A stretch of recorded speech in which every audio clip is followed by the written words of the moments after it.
Bota ka ndryshuar dhe bashkë me të edhe rregullat e politikës ndërkombëtare. Në sistemin e sotëm, të kesh të drejtë nuk mjafton. Pa pushtet dhe vendosmëri strategjike, dështojnë edhe pretendimet më legjitime.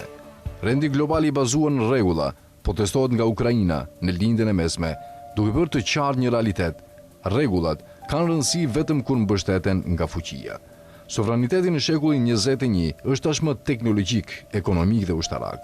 Kjo kontradikt është veçanërisht e dukshme në Ballkan. Për vite me radhë, Bashkimi Evropian ka investuar burime të mëdha në rajon, duke ofruar mbështetje financiare dhe perspektive në antarësimit. Megjithatë, progresi mbetet i kufizuar. Problemi nuk është mungesa e parave, por mungesa e vullnetit politik. Lodhja nga zgjerimi dhe përçarjet e brendshme të Bashkimit Evropian e kanë dobësuar ndikimin e saj transformues.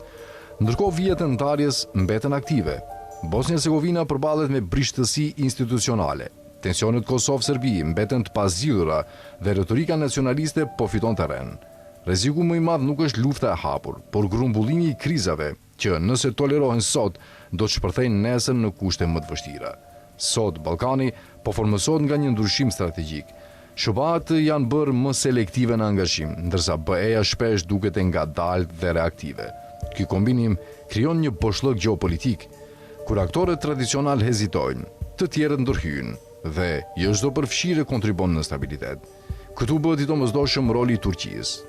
Ajo nuk e sheh Ballkanin si një sferë ndikimi periferik, por si një hapësirë të përbashkët historie dhe gjeografie.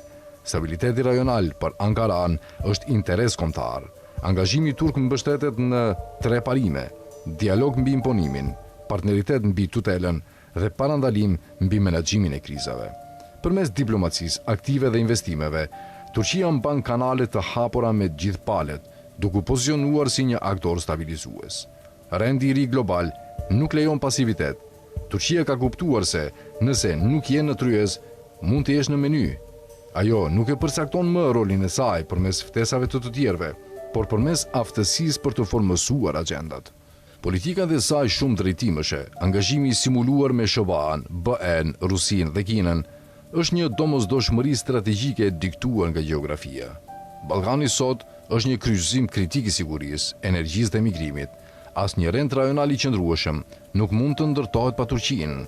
Ajo nuk është më një vëzhguese në një qoshe të skenës, por një lojtar qendror.